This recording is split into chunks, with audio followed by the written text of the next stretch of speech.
What's going on, my PT peeps and my Walking Dead family? One Eyebrow back to talk about The Walking Dead Season 9, Episode 11. Obviously, spoiler warning for Season 9, Episode 11. We're going to talk about the spoilers from the Spoiling Dead fans. I have not seen the episode, even though it came out yesterday. I'm going to watch it tonight, hopefully, or tomorrow at the latest. But I'm going to talk about the spoilers that I should have posted before, but I was away. Hopefully you know why. And I'm going to have some awesome videos for you, panels, some great stuff. Now here we go. In the opening minutes of the episode, there's a flashback of Carol and Ezekiel meeting Jesus and Tara in a clearing. Do we see any other flashbacks in that time period? This is the only one.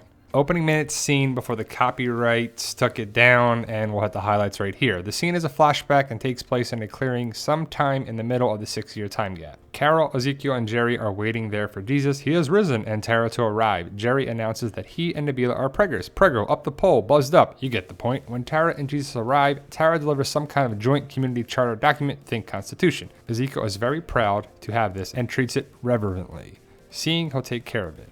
In a very cryptic way, Tara announces that she took it from Michonne's house because it was gathering dust, as well as took some medication. She declares she has left Alexandria for good.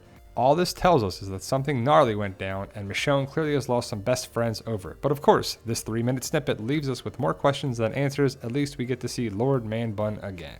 So we talk about the opening minutes in another video. As you can see on Ezekiel's watch, it kind of looks like Rick's watch, but I don't know if it is, but I just see that it says 9/11, so episode 9/11, season 9, episode 11. They love to do that with clocks on The Walking Dead, and they clearly did it again.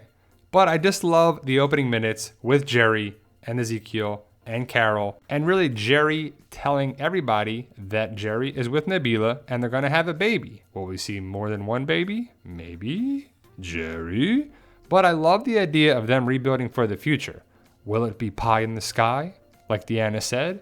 I don't know. Maybe it is. Maybe you can't rebuild civilization. Maybe they're trying to do something that won't happen. The writers can do what the writers are going to do. And I like the fact that we saw Jesus here, but it kind of sucks knowing that he died in episode 908. He was in 909. They buried him.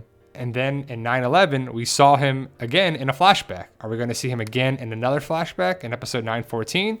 We don't know. But the community charter setting up for the future document that Michonne drew up is pretty cool. And I do like the fact that every community is on there. And when I see this paper, it looks like the same thing, concept kind of thing, building for the future like Alexandria had. And then we saw what happened there. They rebuilt for the future and it took time, but we've had some big losses. I think we're going to have the same thing with the kingdom. This could be foreshadowing. Number 2, what is the unique item the kingdom is searching for? A movie projector bulb so they can show movies at the fair. They find the bulb. Edit. They do make it back to the kingdom. There's a scene at the end where they test out the bulb. It works. Carol and Ezekiel then share some romantic kissy times. Number 3, does the kingdom group encounter any whispers? Nope. So the kingdom doesn't know about the whispers just yet. We'll have to wait and see when they find out about them in a big way. The Royal Theater is like Regal Theater. Is it just trying to be like that? A play on words? Or is it royal like the kingdom? But the fact that they're going to search for a movie projector bulb is like, really? You're going to show movies? That's what we're going to do there? Can't you just have Alden and Luke sing and some people juggle or something? Come on. Movie projector? Number 4. What happens during the hostage exchange at the Hilltop? Alpha agrees to return Alden and Luke in exchange for Lydia. Initially, Henry tries to flee with Lydia and hide her. But Addie tells Daryl she knows where Henry probably went. It's the same shack Henry got wasted with those other teenagers in 9A. They find Henry and Lydia agrees to go back. Alpha keeps her word and returns both Alden and Luke without incident. Number 5. Does Lydia go back with Alpha? Does she willingly go back or does she want to stay? She wants to stay, but she goes back willingly because she knows her mother will kill Alden and Luke if she doesn't. So Alden and Luke are going to survive. Yay! We're going to see Luke a little bit longer. We'll see if they make it the rest of the season. No word yet on the Pike lineup, but we're going to talk about that at the end of the video. Will some of these characters be in trouble at the fair? Potentially. Lydia definitely looks better right here. I have to say, she looks more like a regular human being, and I think she's going to be a regular human being. Will she survive? Will Henry? Will Henry be in trouble now that he's going after young love and Lydia? Lydia, oh Lydia. Number 6, what happens with the Whisperer baby? Walkers show up and there is a baby among the Whispers who is crying and calling attention to them. Alpha directs the mother to put the baby on the ground and let the walkers have her. She does, and Connie runs out from the cornfields to save the baby. Connie runs back to the cornfield and is nearly bitten until Daryl, Kelly, and others come to her rescue. Number 7, do Luke and Alden make it out of the episode alive? Yes. Number 8, what is Henry's reaction to Lydia going back to Alpha? He takes off in the middle of the night to find her. Poor hormonal pubescent Henry. Number 9, how does the episode end? It ends with Daryl and Connie leaving with Dog to find Henry. Oh, Henry. And I guess Henry really wants a girlfriend that bad. And like I said at the beginning of the video, I have to watch the episode. So I wonder if the baby was used as a tactic by Alpha. She was going to leave it there the entire time, which is horrible. But it could be her tactic to be like, this is how we're going to get out of it. We're going to leave the baby and attract walkers to escape among the dead. Or at least avoid Daryl from killing them, because what normal person would want to harm a baby besides Alpha and the Whispers, I guess, right? And what do you make of it that Daryl goes after Henry? What if Henry never went after Lydia? Would Daryl go after the Whispers and try and take them out, or just let it be? Let Alpha and Lydia and the Whispers be? Or since Henry is there, that escalates the situation? I don't know. What do you think about that? Bonus! Alpha welcomes Lydia back with a slap in the face when she dares to say, "Hey mom." Unacceptable. From now on, Mommy Dearest expects Lydia to address her as Alpha. Bonus number 2, Tammy and Earl adopt the Whisperer baby. Lydia kisses Henry before she leaves. No eyeball licking. Bonus number 3, Daryl and Connie communicate by writing notes to each other. Connie asks him why he's going after Henry. And again, more Tammy Rose, right? I mean, the more we see her, the more I think she's going to get killed off later in the season. Daryl says he can't live with this, or live with himself. I'm not sure of the exact wording. Connie writes back, "I can't either," and then she's coming with him. Daryl says no. Connie points back to, "I'm coming with you." So Connie can't be the best person to go with Daryl, right? I mean, why didn't you take Magna and Yumiko, or even Kelly?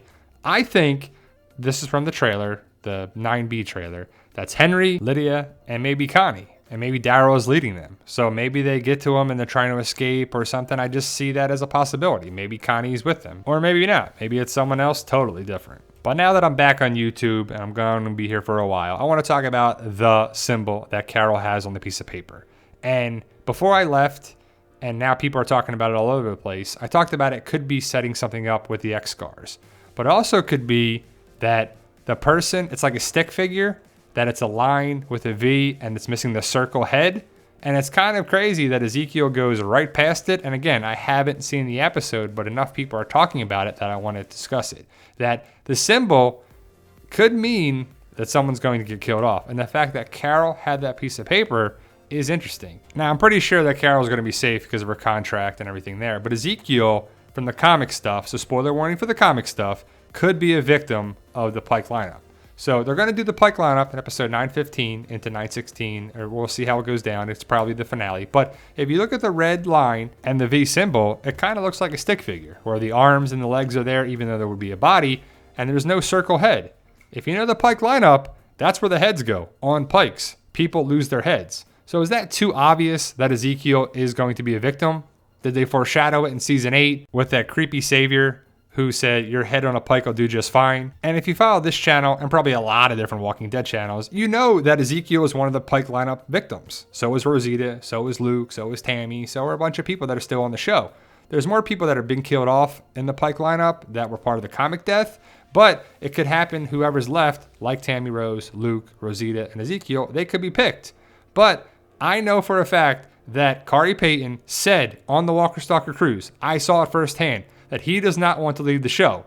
So if he gets killed off, it's because of a writer decision. It's not because he wants to leave and wants more money and wants contract stuff, because a lot of people are saying a lot of different stuff. But I know for a fact that Kari Payton wants to be on. If the writers want to kill him off, it's a writer's decision, not Kari Payton's. So will he be a Pike victim lineup? Is that what the symbol's setting up? Maybe. But who will it be? We don't know yet. There's no confirmation yet. There's a lot of theories, a lot of stuff going around, and I don't know the answer yet. I can't wait to find out in the episodes. We might find out early because of potential spoilers that go around, and I know everybody's excited for it. So let's just try to wait and appreciate the show for what it is, and we're going to find out, right? But if you look at the symbol and you look sideways, it looks like kind of a K, right? But if you look at it normal, it looks like arms and legs, and they're missing the circle head. So who's going to be missing their head? It's too obvious that it's Ezekiel, right? Because of the comic stuff in there. But I just think it could represent that the kingdom is in trouble, the Pike lineup is coming, and I think it's connected with the fair at the kingdom. We'll have to wait and see, but let me know your thoughts. Post your comments below. I'm excited to actually watch Season 9, Episode 11 tonight. I'll do a review, breakdown, spoiler stuff, Easter eggs. I already have some of them going around, but more thorough, in-depth, I'll have it tomorrow, if not tonight. But I'm excited to talk about it. Like I said before, post your comments below. But I'm excited to continue talking about The Walking Dead and the back half of Season 9. Like, share, subscribe to become a valued member of our PT channel, Walking Dead family. And remember, guys, with hard work, dedication, belief, and sacrifice, you can truly achieve your goals. Believe in yourself. You can do it. It's about love, support, staying positive, making memories. And as always, tell them, Daryl. Yo, we love you guys. Honestly, thank you.